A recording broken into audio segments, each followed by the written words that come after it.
সবাইকে আসসালামু আলাইকুম। একটা বিশেষ কারণেই আপনার সামনে হাজির হলাম।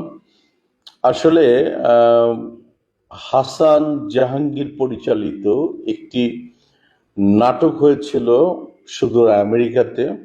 সেখানে অনেক রিকোয়েস্টের পরে আমার স্ত্রী এবং আপনাদের প্রিয়দর্শিনী মৌসুমী অভিনয় করেছিলেন, এবং সাথে সেটার একটি কারণই হোক এটা টেলিফিল্মে রূপান্তরিত হয়।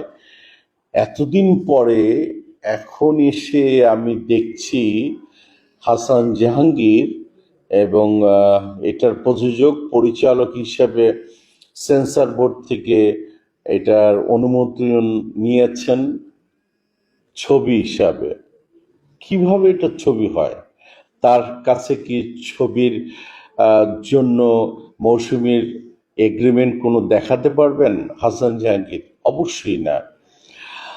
আহ, আমার মনে হয় যে আমি যতটুকু এটার প্রতিবাদ করছি, তীব্র প্রতিবাদ করছি এবং এটা বন্ধের আবেদন করছি, এটা কোনো রকমই একটি চলচ্চিত্র হিসাবে রিলিজ হতে পারে না। মৌসুমীকে এইভাবে মানুষ দেখতে অভ্যস্ত না, আমাকে দেখতে অভ্যস্ত না। আজকে আমি এটা প্রতিবাদ করার কারণে আমি আপনাকে মৌসুমীর ভয়েস ওভারে আমি নিয়ে যাব। কন্ট্রাক্ট ম্যারেজটা একদমই 1 ঘন্টার একটা নাটক ছিল। আর 1 ঘন্টার নাটক যেমন হয় একটা ছোট্ট গল্প, ঠিক ওরকমই একটা ছোট্ট গল্প। একটা মেয়ের এই এদেশে আসার পর তার আমেরিকাতে স্ট্রাগল টাইমটা, এবং তার একজনের সাথে বিয়ে হয়, কন্ট্রাক্ট ম্যারেজ হয়। বাট সে কন্ট্রাক্ট ম্যারেজ থেকে সে বের হতে পারে না। ওই লোকটা তাকে অনেকভাবে উত্ত্যক্ত করে, বিরক্ত করে। এই ধরনের একটা ছোট্ট গল্প নিয়ে তার এই কন্ট্রাক্ট ম্যারেজের গল্পটা সাজানো ছিল। খুব অনুরোধ করার কারণে আমিও তখন এখানে ছিলাম দেখে আমি ভাবলাম যে ঠিক আছে, হাসান জাহাঙ্গীর এতবার করে আমাকে রিকোয়েস্ট করছে, ওরা অনেক দিনের একটা আমার সাথে কথাবার্তা হয়েছিল যে একটা কাজ করে দিব। ওই জন্য ভাবলাম ঠিক আছে করে দিই, সময় ছিল। কিন্তু 2 দিনের কাজটা 2 দিন করতে পারিনি, আমি 3 দিনও করে দিলাম যে ঠিক আছে কাজটা শেষ হোক। তারপরে সে এইটা আবার কিছুদিন পর আমাকে আবার যখন আসলো বললো যে আপা এটা তো 1 ঘন্টার নাটকের চেয়ে একটু ফুটেজ বেশি হয়েছে, তো আমার এই বিক্রি করতে গেলে যে খরচ হয়েছে আমার টাকা উঠতেছে না, আমি এটা টেলিফিল্ম বানাতে চাচ্ছি। ঢাকারও কিছু অংশ শুট করার পর এটা টেলিফিল্মের একটা ভালো ডিউরেশন হয়ে গেছে।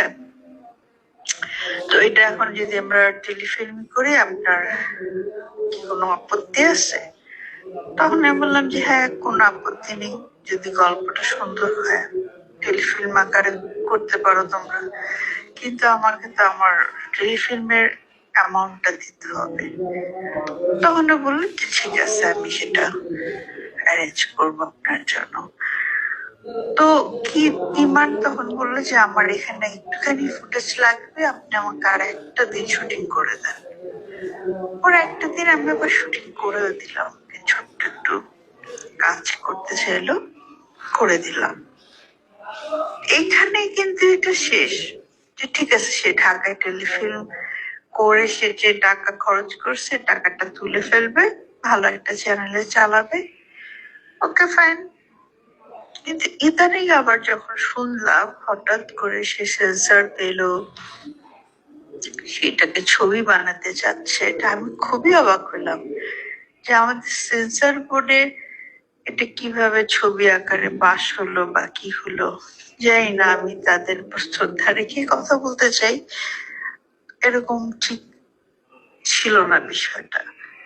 আর আমি মনে করি না যে আমার একটা ক্যারিয়ারের মানে একটা এরকম আমি যেখানে ছবি করি না সেখানে এরকম একটা গল্প দিয়ে আমাকে হুট করে একটা সিনেমার মধ্যে, সিনেমার আদ্যপদ্য কোনো কিছু আমি জানি না, সেখানে কোথায় আমাকে কাটপিসের মতন ব্যবহার করা হচ্ছে, এটাও ঠিক না। কিন্তু এটা আমি আশা করিনি, আসলে এটা হাসান জাহাঙ্গীরের কাছে আশা করিনি, এবং আমাদের সেন্সর বোর্ড কেন এ ধরনের একটা গল্পকে তারা পাশ করে দিল জানি না, আমি খুব কষ্ট পেলাম।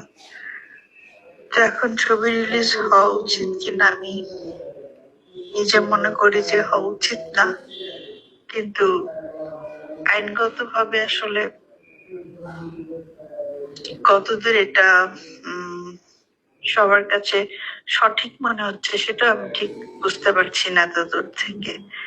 তো আমি আশা করব যে আমাদের পরিচালক সমিতি আছে, প্রযোজক সমিতি আছে, শিল্পী সমিতি আছে, সবাই যেন বিষয়টা বিবেচনা করে যে হ্যাঁ, প্লাস ছবির যে একটা রেমুনেশন হয় সেটাও কিন্তু আমাকে উনি এখনো দেননি। পরের উনি কিন্তু এই ছবিটা ছাড়পত্র নিয়ে সুন্দর রিলিজ করে দিচ্ছেন, না আছে ডাবিং, না আছে প্রপার কোনো বিষয় এখানে, জানি না কিভাবে হচ্ছে। খুবই দুঃখজনক আসলে। এটা আমি মনে করি না আমার দর্শকরা এইসব এরকম কিছু দেখার জন্য আসলে প্রস্তুত হয়ে আছে। তারা এটাকে ভালোভাবে নিবে কিনা আমি খুবই চিন্তিত, লজ্জিত। সবাইকে আবার আমি আমার নিজের অন্তর থেকে আমি আপনারা শুনতে পেলেন মৌসুমীর কথাগুলি। দেখুন, প্রতিনিয়ত এইভাবে হবে এবং শিল্পীরা ঠকবে। আমি বিনয়ভাবে হাসান জাহাঙ্গীরকে অনুরোধ করতে চাই যে ভাই, ব্রাদার, তুমি যেটা করেছো এটা কি সঠিক? একদমই সঠিক না।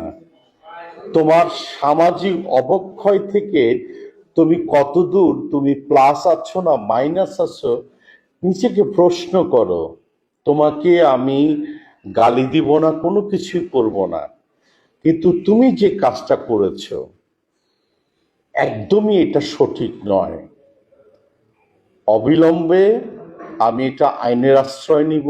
প্লাস মৌসুমীর সাথে যদি তুমি ফোনে কথা বলে নিতে পারো, আমার পরিবারের সাথে যদি কথা বলে নিতে পারো, তোমার সেটা আমি ইনভাইট করছি, কিন্তু সেই চেষ্টাটা একদমই তোমার নেই। আর তুমি যে ধরনের মানে কাজ করে এটাকে রিলিজ করছো, এটা আমি তীব্র প্রতিবাদ জানাচ্ছি এজ এ আমি তোমার সিনিয়র ব্রাদার হিসাবে। আপনারা বিচার করবেন এই ছবির বিষয়। ধন্যবাদ। এবং সাথে আমি পরিচালক সমিতি, প্রযোজক সমিতি এবং শিল্পী সমিতিকে আমি চিঠি অলরেডি দান করেছি।